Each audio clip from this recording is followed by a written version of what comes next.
welcome to the first episode of Good Company with Anu and Sue. With me is my main man and host of the evening, Anurag Batra, Chairman and Editor-in-Chief of Business World and Exchange for Media. Anu?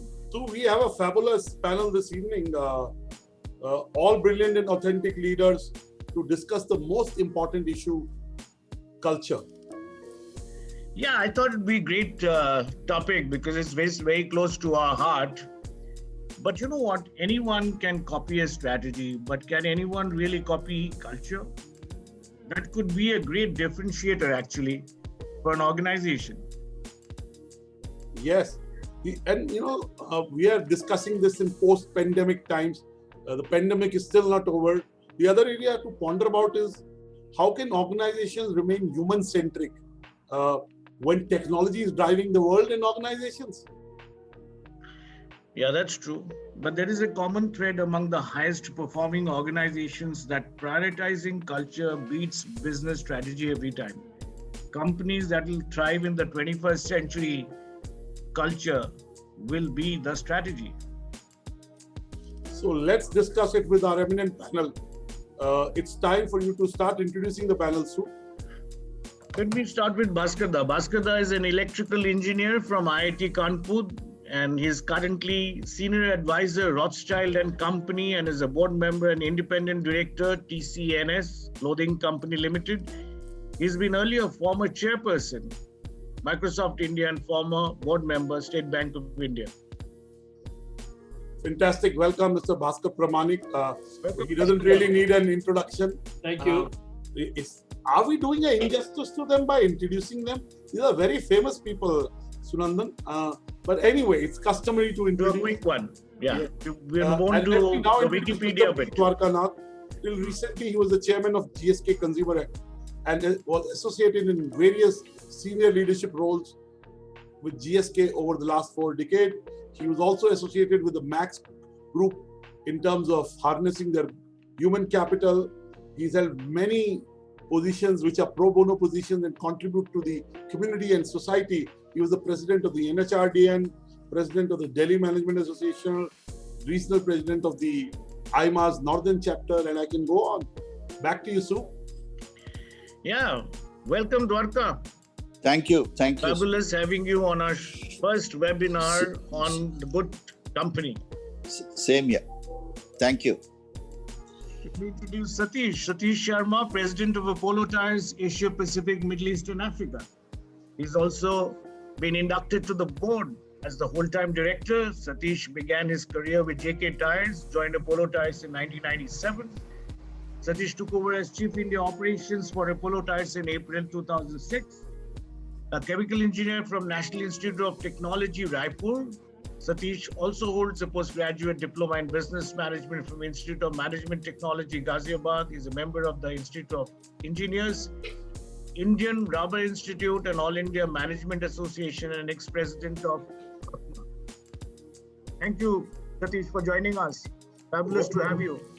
Good, Satish. Good to have you on the show, Satish. Thank you. And let me now introduce Mr. K.A. Narayan. And Satish, I want to tell you, when I was in the business school, Udyan Dravid used to come and teach me sales and distribution management. And his EA Piyush, who now heads a large company, used to, take his OTPs and remove them and keep them, So I just wanted to tell you that. Yeah, Udyan is a great friend and he recruited me into the Apollo. Yes, so Udyan is a good friend. I went to Shiv's wedding. But let me introduce Mr. K.A. Narayan.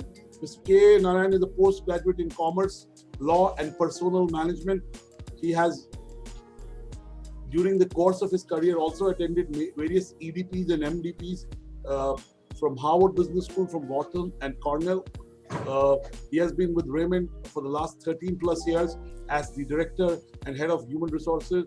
Prior to Raymond's, he worked as the director, HR and corporate at Wockhardt Limited. And he really contributed to the culture at Wockhardt in terms of handling various global mergers and acquisitions and setting up Greenfield Hospital. And mostly he was in charge of the culture integration initiatives. So welcome to Mr. K. Narayan. We're glad Dr. Narayan, welcome. Thank you. Thanks Thank for you, being with Doctor. us this evening, actually. Absolute pleasure. Absolute pleasure. Looking forward. Gautam Sinha has been with the Times Group for 14 years. In the last 4 years, as the Group CEO of Times Network, running Times of India, Economic Times, Ghana, MX, Magic Breaks, ET Money, Grade Up. My God, there are so many of them. There are 40 odd companies. But what I can't forget is the fact that Gautam worked with Dr. Abdul Kalam, launching all these indigenous missiles like Agni, Prithvi, Trishul, Nag, and Akash. Fantastic.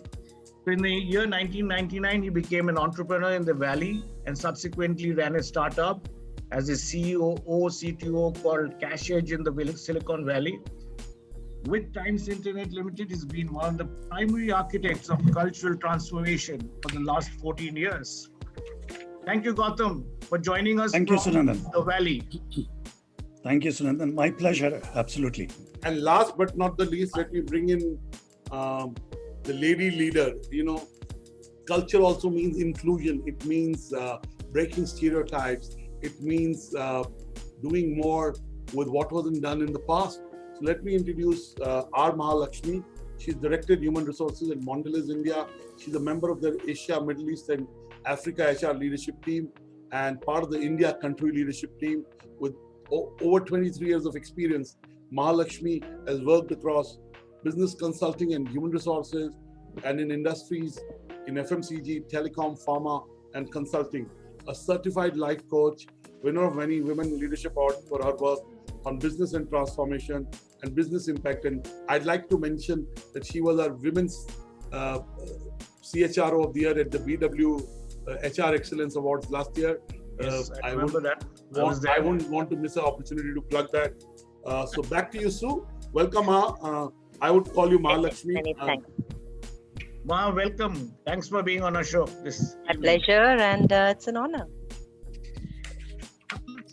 Now, to get the ball rolling, here is a question I want to start with. I think we'll ask every one of you. Maybe start with the youngest member on the panel this evening, Maha. So, Maha, can culture be the strategy? Can culture change? Can the DNA of an organization change? Well, firstly, I must start by saying that I'm pretty humbled to be amongst this august group, and I want to start by first taking the permission. On a Saturday evening when all of us come together, it has to be a little bit fun as well. So I'm going to take the permission because I'm amidst fairly senior people. So I was chuckling when you said over 23 years. I usually say that in most places, and now I'm sitting here saying, hey, that will be half of the insights and expertise perhaps so many of you bring on the table. So I'm going to just start with taking the permission to be a little bit audacious and a little more provocative, so that I hope that goes, so that we can kind of enjoy and also perhaps have a good conversation. So yeah, I mean, I would say that, having seen organizations rise and fall in my limited 24 years or so, it's fairly obvious to me that culture isn't more important than strategy. It is strategy, because why a company exists is its purpose. And your strategy is not what you're trying to do, those are your goals, but how you plan to really deliver what you want to do. And your culture determines how you work, right? And so therefore, it's not something that hangs in walls or what leaders speak, but culture shows up in every decision made by every person in the organization. It's shared, pervasive, and differentiating, and surely can be curated, depending on what is the agenda you want to drive. Your culture can be either very stable or very agile, very anchored on authority and hierarchy, or very anchored on expertise. And I think these are choices that, the business makes depending on what it wants to do and why it wants to do. So to my mind, culture is strategy. And perhaps if I had to give a little story, I would say that if I take my current organization, which is Mondelez, over the last 6 months of lockdown, perhaps one of the biggest reasons why we are recovering the way we are, and we are growing back now, is really our culture of agility over perfection, and how we've embedded a culture of test and learns in the ethos of the company. Not only are we back selling our Cadbury's and Oreos, but we've launched 7 new products in these last 6 months that we're super proud of, including the very latest Bonvita Fills, which is a cereal, which we've only piloted in 2 states. So to summarize, what did we do? We at Mondelez believe that, we got to encourage a culture of agile pilots and test and learns, versus looking at, perfection, one perfect national launch. We are role modeling the culture we want to create and discussing lessons learned. And we are focusing on co-creation, not only when it comes to HR policies, but also our products. Example being how we launched Madbury and got all of India to define the flavor of our next Cadbury. So I'll pause with that and hand it right back to you. And just before Mr. Dwarkanath comes in, let me ask you, is there a way to quantify culture? I mean, you can't quantify love, you can't quantify affection, you can't quantify a feeling. So is there a way to quantify culture and identify the culture's contribution to business growth? Yeah, I think that's a lovely analogy you make. I always say, can you quantify a mother's love? But, I don't want to take away, because I also feel sometimes HR as a profession gets away by saying, hey, we can't be measured. So let me perhaps attempt to look at perhaps not how to measure culture, but how to measure if culture is working, because if the business wants to go in a certain direction, is the entire mass of the organization behaving towards that end? That is a measure, of whether culture is successful or not. The second thing I would really say is culture is your differentiator. So are you able to attract the talent that you want to drive your business agenda? And are people staying? So I remember in one of your earlier sessions, Anand Kripalu Anu was saying that people used to join Cadbury's for the brand and they stayed for the culture. I think that's a great measure, when people actually want to stay because the culture is aligned to what they want to do. 100 kgs of Cadbury free. Is that what he meant? No. Well, I'm sure it adds 100 kgs to our weight, but hey. When I was 10 years old, I have an older sister. She's 4.5 years older than me. If we did well, we would get a Cadbury's 5-star. So that was our parents' way of encouraging us. And to my son and daughter and to me, the best chocolate still is 5-star. So back to you. Yes, we would like you said, we would like Dwarka to respond to this as well. Starting opening remarks. Okay. At the outset, thank you, Anurag. Thank you, Sunandan, for giving this opportunity. It's lovely to be. It's really a great honor for me to join this elite panel. One thing, I don't want to fall into this trap, Sunandan. Culture, strategy, it's all beaten to death, according to me. They are very important. I think what Mahalakshmi has said, I totally echo their feelings, but I just want to put it, it is like asking a question, you are a human being, heart is more important, brain is more important, which is more important? I think, then you are saying chicken and the egg scenario, I think that is one thing. Let me just put it in my own perspective very quickly. If I have to introduce myself, why culture is important, I just want to reinforce this point from my own personal corporate experience. I have not changed my name, I have not changed my profession, but my company's name, where I've associated with 41 years, has changed its name 4 times. But why I stayed with the company? For me, what is the driving force, the organization glue for me to be retained in one company for associated for 41 years is mainly through its culture. At different point of times, because of the mergers, because of the acquisitions, whatever you call, there's a transformation change, but the changes could be done seamlessly. And I was attracted by this organization glue only through culture. So culture is the driving force. I think, culture is very important. But what is more important is what is that Beecham has done, Horlicks has done, SmithKline Beecham has done, GlaxoSmithKline has done. It is the consistent culture across the board, regardless of where you work, has made the difference. I think so. Culture, I do not want to say only culture alone is a strategy. Culture is a key element, is the driving force. I think it's very important, very quickly, to quote what Louis Gesner has said. He summed it up in one sentence to answer you. He said that culture is not just one aspect of the game, it is the game. Ultimately, it is the game. What he brought in, I become the culture. But what is important? A savvy business leader, I think all of you are here, would always reinforce the fact that a savvy leader will look for a collaborative approach between a culture. You may have a great culture, but you don't have a good strategy, it may fail, the company may fail. For example, if you say, I have a great people, I care for people, I want to reward and recognize people, but performance is not a great outcome, I don't think this will come, company will so. So it is the hardwiring the soft stuff, which is more important in the sense that the soft stuff is, this is the one of the key principles for requisite of change of GSK, which we can allude later as an opening statement. What do you mean by hardwiring the soft stuff?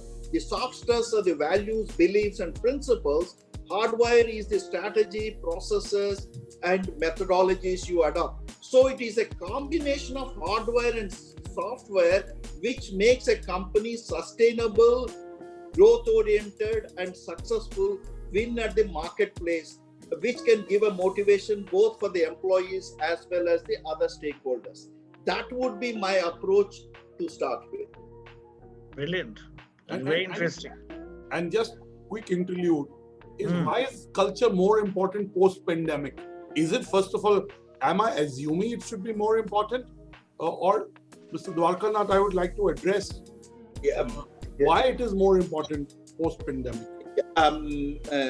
See, Anurag, call me Dwarka, please. I'm a little old-fashioned, but I'll try. It's about culture. It's all about culture. That's why I can't call you. I mean, it took me a long time to call. Sunandan got me into the media business. He hired me at HTA. It got me a long time to call him by his first name because I grew up in a certain... Now it's Sue. Okay, you're saying culture is the common language. I just want to allude in 1 minute before I answer your question. When I've been in this profession for long, when I had three kinds of people reporting to me, all my seniors, despite my telling them, used to call me Sir or Mr. Dwarkanath. And their direct reports used to call me Mr. Dwarkanath. Youngsters who joined later used to call me PDN, P. Dwarkanath. So in the same company, it's a very odd when I'm looking at 40 people, the senior most calling me Sir and Mr. Dwarkanath. That's still true. In my company, my senior colleagues call me Dr. Batra or Mr. Batra or AB. But there are younger kids who just joined, trainees from business school. They call me Anurag. So it took me a while to kind of get adjusted to it, but I'm now more warm. So yeah, that's part of culture. That's about culture. But yeah, first culture is the best culture. Yes, that is the culture. You know, we evolve, we allowed to evolve that culture. That is the culture of the organization. How come the seniors call me by formally with the juniors? So to answer you, I think it is not that culture has become important. It's only reinforced today. Culture, the pandemic has, made us to feel aware and bring that self-awareness, how culture can play an important role in crisis. It is not something you change Cadbury's culture or GSK culture or Mondelez culture in one day, but a organization which had cultivated that good culture withstood the crisis. And this is a litmus test for many of the organizations when they talk about a short-term vision, short-term P&L rather than long-term balance sheets. This is where the culture comes into play. Whereas, how do you balance between lives and livelihood without compromising on the values at the cost of? And for the first time, the values have to come in. For a lot of organizations, for the first time, the values have come into action. Earlier, they were in message board. Yeah. So have they come into action? And again, you started at DCM. What has changed in culture since then? DCM was this. I just want to take just 2 minutes to say, I think if I am today what I am, I think I owe to DCM Management Trainee Scheme. I think there is a visionary leader at that time who the only unfortunate thing of the DCM in those days was they were thinking ahead of the time. I think, when I worked with Dr. Sharath Ram, I just want to say when I was confirmed, he gave me the letter personally. And then he said, I'm giving you a challenging assignment, which you go to Lucknow. Okay. And your luck starts now if you succeed. I think I can never forget this. He told me in 1971. Today we're talking about. I wasn't born in I wasn't born in 71, sir. So that's Yeah, why I can't call you. Thing. I was born in So- 72, sir. So is Mahalakshmi. I don't but give away the my point- age for the first time I'm given. You know, Otherwise, people today- don't I take mean, me seriously. I want to get in more into that, but surely we want an opening statement from everyone. Sure. Satish, why don't you be the next one to talk about it? And Bhaskar, we are coming to you. We're We're going to coming ask to you. you. You started at DCM. So we'll again ask you about DCM. We'll come back to that. Yes, yes. So you started off with the youngest, so we'll end with me as the oldest. Who says we talked to you about dancing and enthusiasm and energy? You're the first one to hit the dance floor at parties. So clearly you're not the youngest. That You is are true. the youngest. That is true. That Yes, was Satish. pre-pandemic. That was pre-pandemic.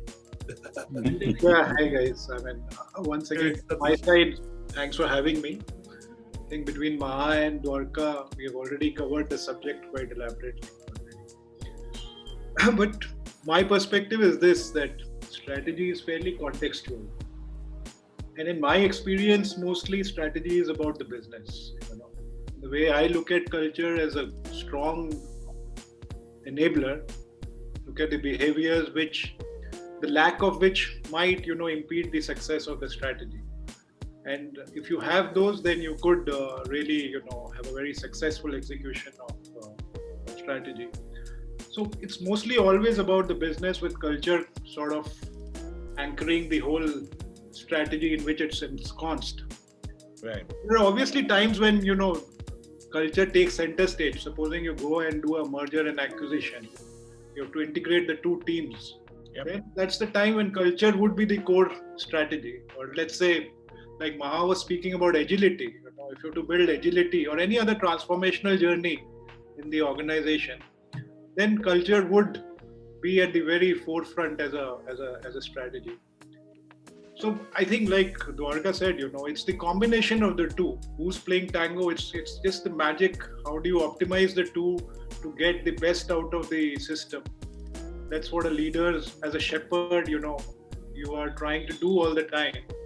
And it's a lot of hard work. It's a lot of consistency which is needed. A lot of perseverance, patience. It's built over time, to the extent that it comes under autoplay. People know just exactly what they need to do at what point in time. Your half sentences are good enough for the team, etc. Yep. That's frankly my take on this. Can't live without each other, like it's already been said. Fantastic. Lovely. Gautam? And Gautam, Sure. Yes, Yes, sir. I Tell want me. you to also, while you make your opening comment, like shift of Satyan and you to the Silicon Valley, because it's all about culture. Because internet and tech media has to be about innovation. So I would like you to focus a bit on how that shift works for you. Sure. Yeah. No, please go ahead. No. So again, thank you for having me. And, the topic has been covered in detail. I'll just try to add my perspective, add to the various layers and tenets of the communication that has happened. So if you say, is culture the strategy? I agree to both the culture and the strategy. What I will partially differ from is culture is a strategy, not the strategy, if I can say that. And if I have to correlate between the two, strategy is very tied to business. Culture is what makes achieving that strategy faster. So it turbocharges your direction and ability to absorb change in case there is change in the business environment in trying to achieve the mission of the company by giving a humongous power to driving the change for you. So, I think culture is eminently, hugely important for a company. Absolutely no two doubts about it. And culture is what your employees think when you are not looking. It disconnected from what the CEO thinks.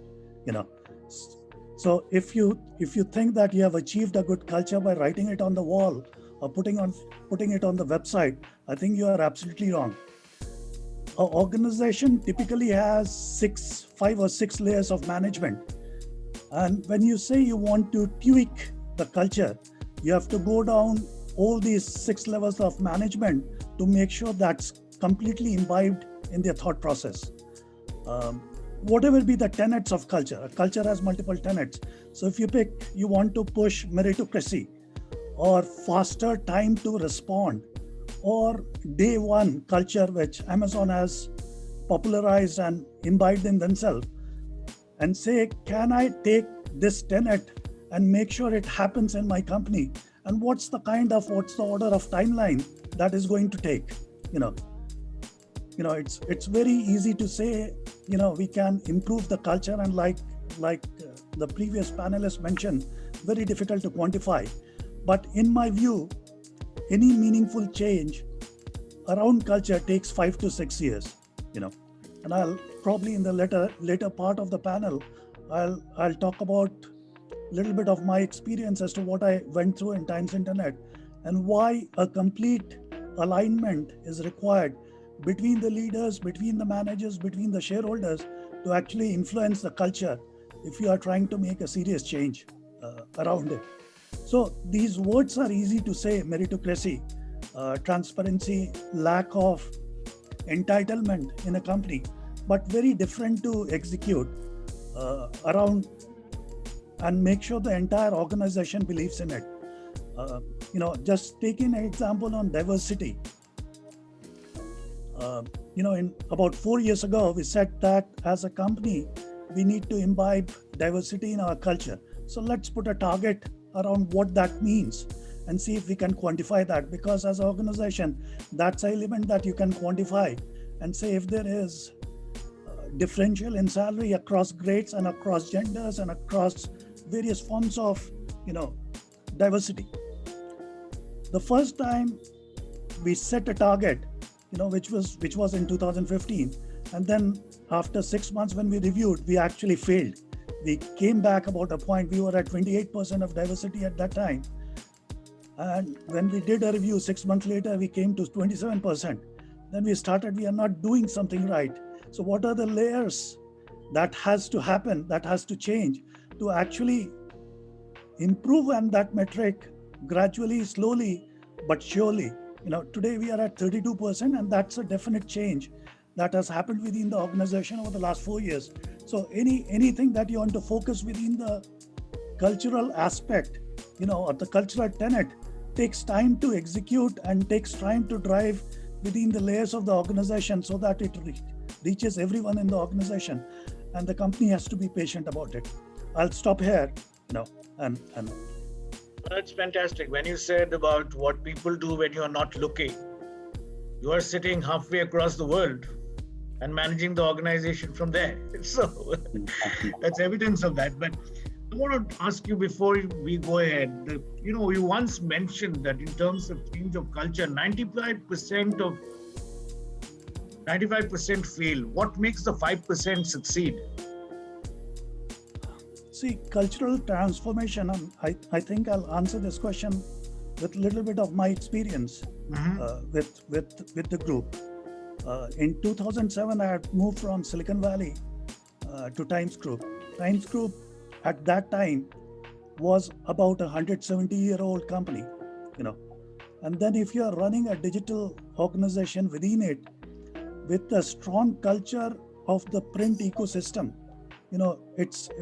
it's a tough thing to make happen, because the decisions of Bennett Coleman the culture has shaped over the last 70 years, and you can't just take a culture and make a change through this because you wanted to do.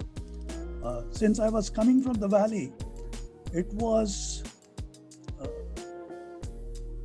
agreed with the shareholders at that point in time that it will take a commitment of 6 to 7 years before actually we can see any real meaningful change, and then we started on that process from 2009, 2010, and till about 2015, 2016, we have been tweaking our processes, tweaking our org structure, tweaking our hiring policy, even experimenting with our HR head, to figure out what are the things that we want to be able to make that change.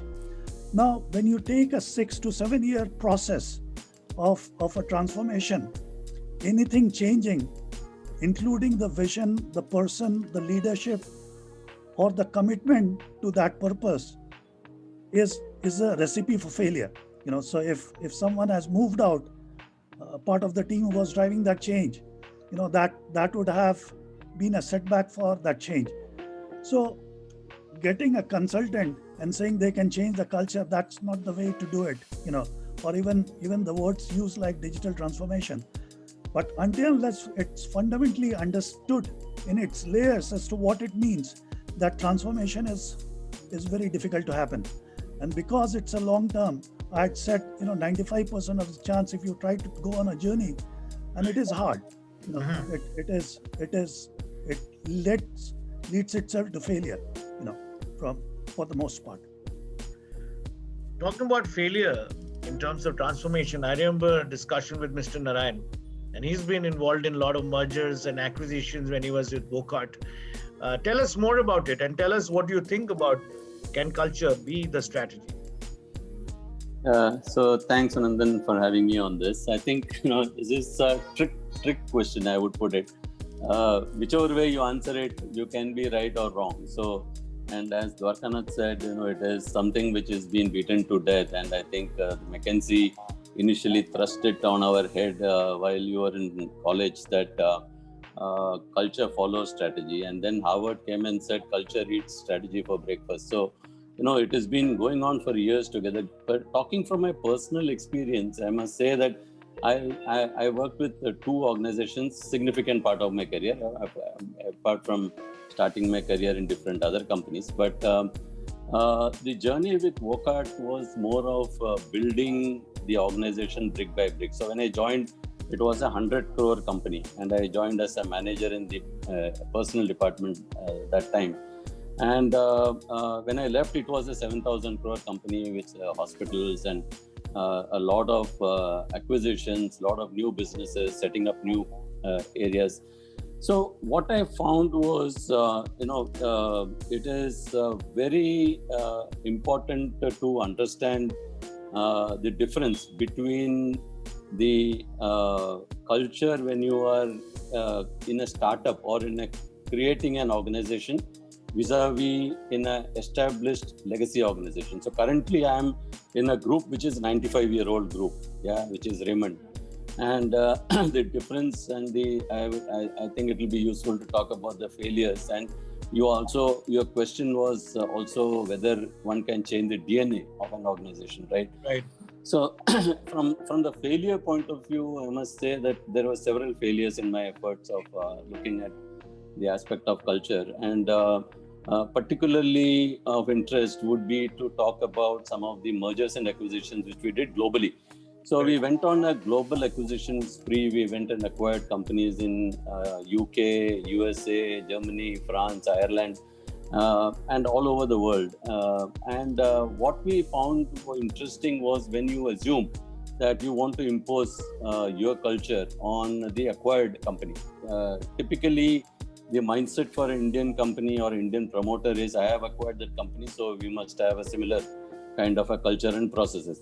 So, and HR becomes the first point of contact. And so, this is an example where we acquired a company in UK, and this was the first, after the acquisition, the chairman lands there, and we were sitting on a table when he wanted to talk to the employees, saying that what is his vision and all that.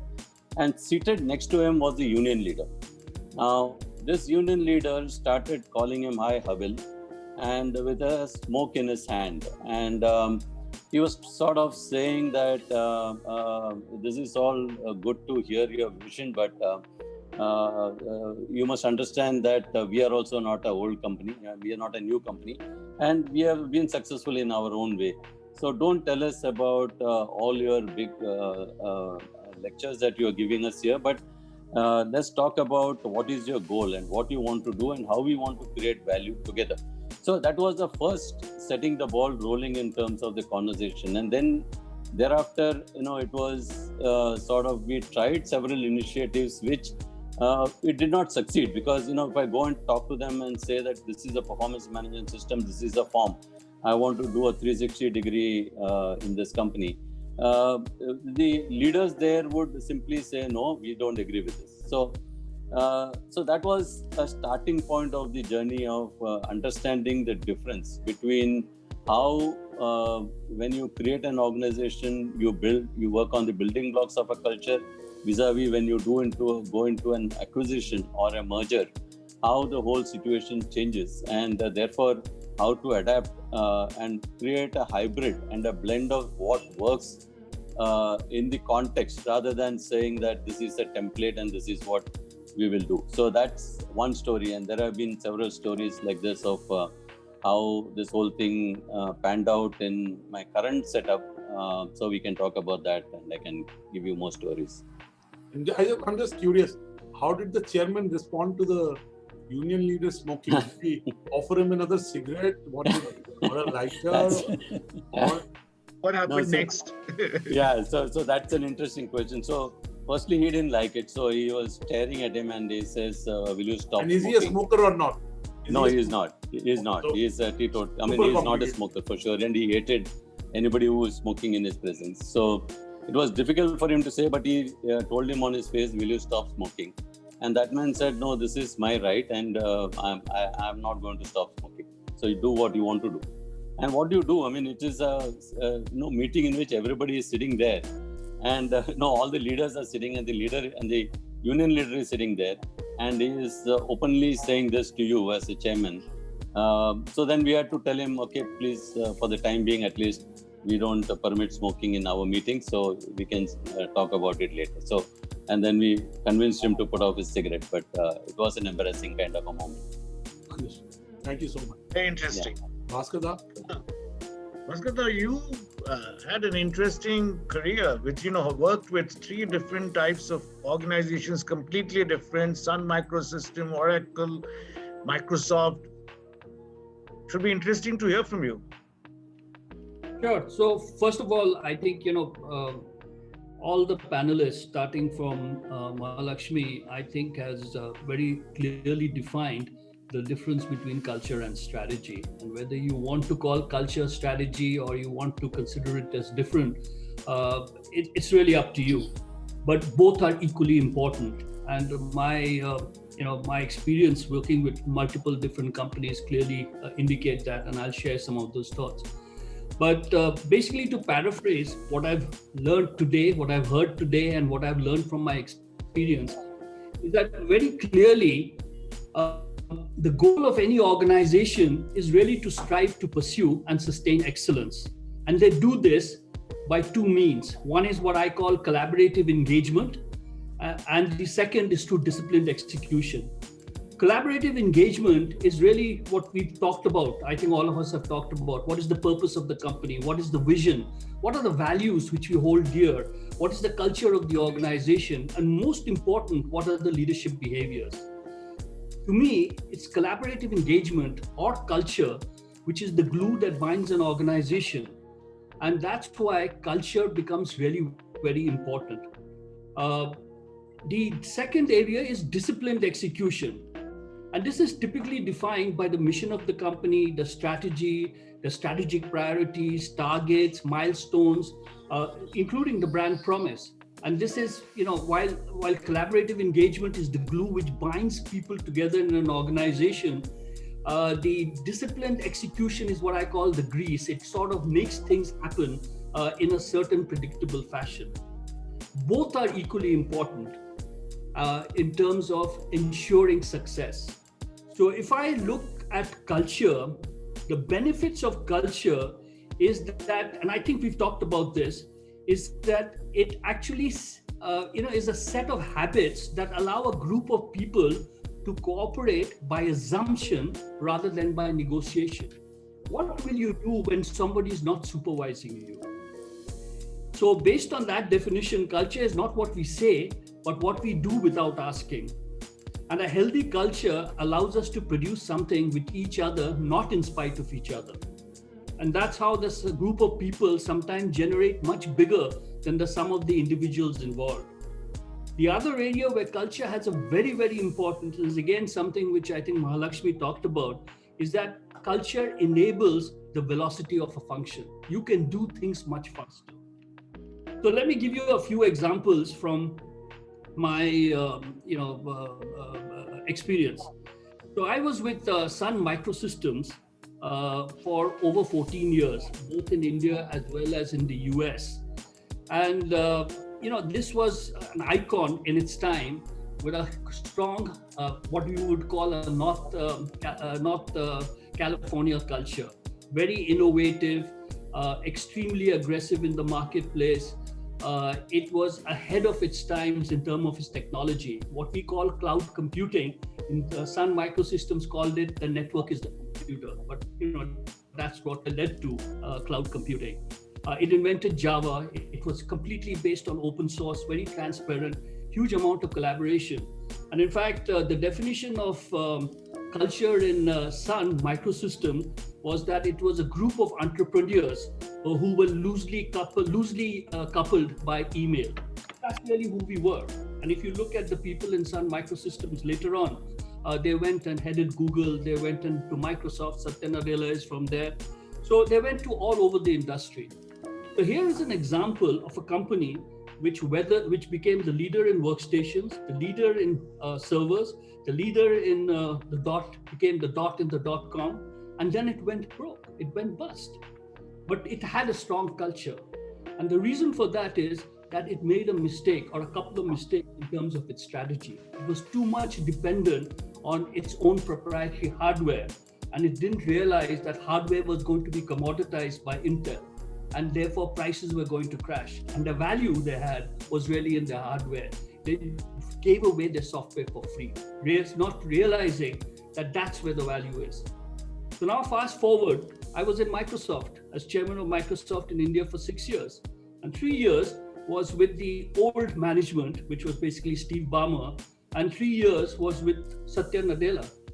And if you look at the company today and what it was when I joined in 2011, it's starkly different.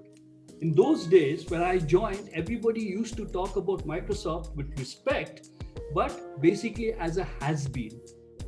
It was falling behind. But if you look at its balance sheet, you look at its financial results, even in Steve Ballmer's time, it was phenomenal, except that its growth rate was about 3 to 4%.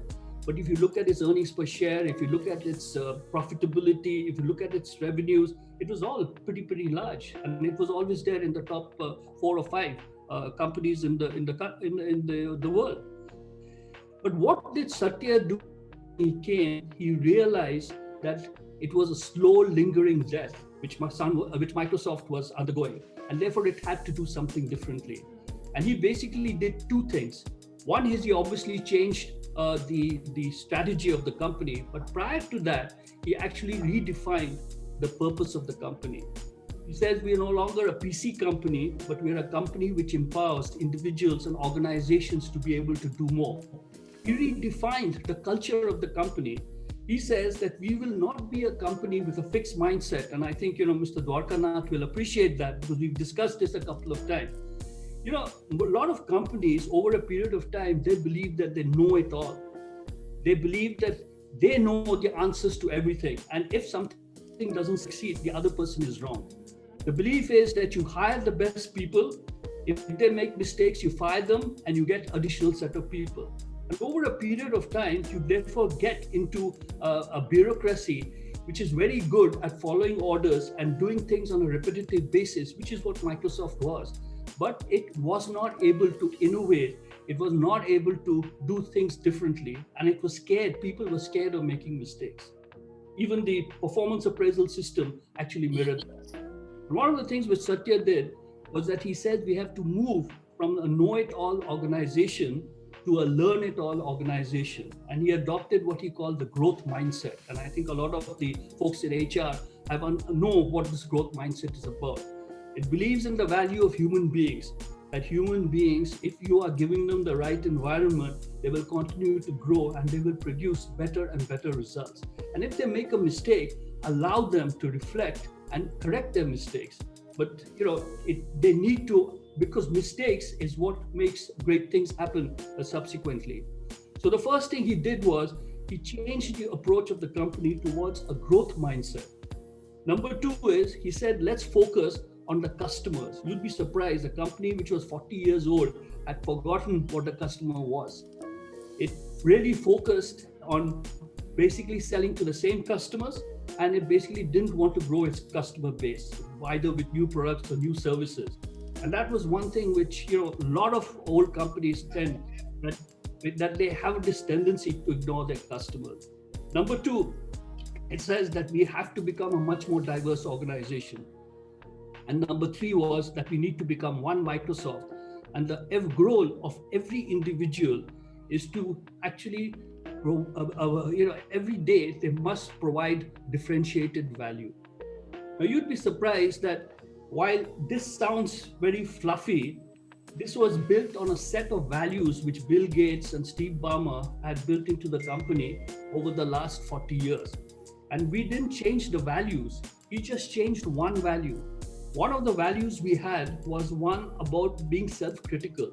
And you can understand that concept because Bill Gates was an engineer, and self-critical was to him was that whenever you produce something or do something or design something, always look back and say, could I have done it better? But in Microsoft, over a period of time, that was the nature of the culture. The culture became where self-critical became critical of others. And therefore, when you went into a meeting, people would say, in the spirit of being self-critical, you didn't do your job. So it was just a reverse. And that created a completely, environment where every division of the company was fighting every other division. And that's why it was one Microsoft is what he suggested. So this is one thing he did. Now, over and above that, he actually sat with his leadership team and with the organization, and he changed the strategy of the company in multiple different areas. And these were areas which, weren't being considered, weren't being done in the previous regime. It's a combination of these two, which has led to where Microsoft is today, where it is now over $100 billion. It's the second most valuable company in the world today, and it is growing at 10 to 12% and a leader in what we call cloud computing. So my premise basically is that it is culture and it is strategy, but you need both. Absolutely. And Bhaskar, see, you talked about, I was taking notes, being self-critical. Now, we know that, Microsoft in the US is different from Microsoft in India. Culturally, we are different than Americans, we can say. I mean, I'm very different than an American. I wouldn't call most of you first names until I got to know you very well and I took permission. That's how I am. And there are other cultural nuances in India. In India, if you are critical of anybody, they take it very personally. It's a culture issue. How do you deal with this aspect of being critical for improvement? Of course, critical for collaboration, critical for execution. How do you separate the person from the behavior? I know it's an HR issue, but in India, if you tell somebody something, they remember 3 months, 6 months, 2 years, 5 years after that, and suddenly they bring it up in a conversation saying, you said this about me. Okay, without going into the detailing. So how do we deal with, self-appraisal and being critical of oneself? I know you would say if the CEO is, if the promoter is, then automatically everyone will accept, but it doesn't work like that. So, I would tend to disagree. I think there's a number of people here who have worked with multinationals. This common belief that India is different, our culture, our philosophies are different, and therefore we need a different business model, we need different kinds of investment, we need a different kind of a culture, I think is wrong. I have, all the different companies I've worked for, Digital Equipment Corporation, which was a joint venture with the Hinditron Group, Sun Microsystems, which was a private limited company, and Microsoft, and Oracle. I also was in Oracle and that's another story of after we got acquired, Sun got acquired by Oracle, and Oracle asked me to come back to India and head all their operations here. And I can tell you that one thing I have learned is that India is not different. If you think about India and you think about the marketplace, you think about the customers, they're exactly the same as you have, except that You can't say that in US is a $300 million people and India is 1.2 billion. Therefore, we should be 4 times the size. The problem is that 300 million is equivalent to 100 million with the same kind. Let me be contrarian. So that's When one. you- Yeah. So that's one point. The second is, I think, is the values.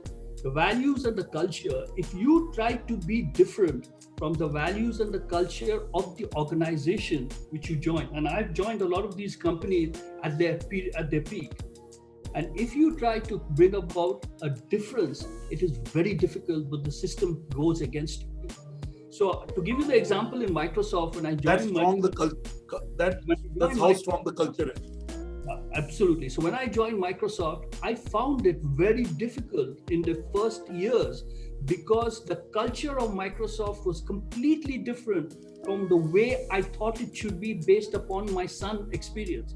It is only when Satya joined that it made it so much easier for me to basically transform the whole company. And again, when we talked about changing culture, Satya did it in 18 months. It's a history. I have never seen a culture transform itself in such a short period of time. You know, the Gautam was talking about 7 to 8 years, 18 months. He went, and that I gave him as a skill as a leader because of his empathy, his ability to do that. Coming back to what this issue about self-critical, if you please read this book on the growth mindset. And once you read that, it will understand that you should never be critical of people. You should be actually talking to them about what they did right and suggesting to them where they should Of be. course. About behaviors, about action, not about it. Not Exactly. Of course. And it's the same thing about Bhaskar, I rewards. want to ask you Yeah. I want to ask you, when you hired management trainees from the IIMs, hopefully a lot from MDI, but would the youngest person in your company, I'm on the board of MDI, I'll always promote MDI. And so would they call you first name? For me, would they call you first name? So let me tell you a story. So by and large, most people, when they first meet me, they used to call me Mr. Bhaskar. And whether it was a customer or whether it was an employee or new employee or an old employee, and I used to make it very clear that either you will call me Bhaskar or you will call me Mr. Pramanik. Yeah, that's Mr. very Bhaskar. funny. Mr. Bhaskar is very UAE, right? I mean, I've Yeah. picked up people on that. So I've always been on first name terms with everybody, and it doesn't matter what the age. But at some point of time, it does have an impact, because then when you start meeting customers, and if I dealt with Rahul Bajaj and then I met Rajiv Bajaj calls me uncle, then it's time to retire. Right. I would like to. But Bhaskar, the very different experience at Oracle, because you drove it. You were the head of India operations and managing director there. Oracle was rigid in their approach and lack of empowerment over there. But you drove it very differently in India. So I tried to. I don't think I succeeded. Okay. That's why I said that if the inherent culture is in a certain way, it doesn't matter what you try and do. All I could do was to bring a little bit more happiness to people. I couldn't change the culture. So Sunandan, I have a minor build here. May I? Mm-hmm. Of course. Okay, so and I quite liked how Mr. Sinha put it. I think culture is a strategy. And I was reflecting, why did I say culture is the strategy? Perhaps because chunk of my career I've been in roles which have been at the helm of transformations. And I think back to what Bhaskar is saying, perhaps culture change happens when we're super clear why it's important, because without doing that culture change, the business is going to fall on its face, because if you continue the awesome, comfortable culture of the past, the business would just not talk to the consumers, because, you need to shift from a certain way of being. And the examples that strike me, and we can talk about it, is when Airtel, which was leading India Telecom, was getting into Africa, and, the acquisition and the integration and, the flour there, or when a very lovey-dovey Cadbury was becoming a Mondelez and wants to lead the future of snacking.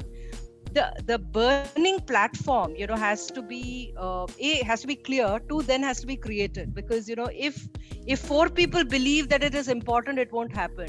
But when there is कहते हैं जब आग लगती है, so you got to light a fire, under a fair number of bumps, to kind of really say, if this doesn't happen, we're going to die, and when that comes to that point, and pardon my language, apologies, but when it comes to that life or death, people will just swing. And I love this example. I didn't know that Mr. Nadella did it in 18 months. In Mondelez, it took us 2.5 years. But I think understanding the utter criticality of it is at the heart of that. And then you can curate that. It takes a lot, but you can step by step change it.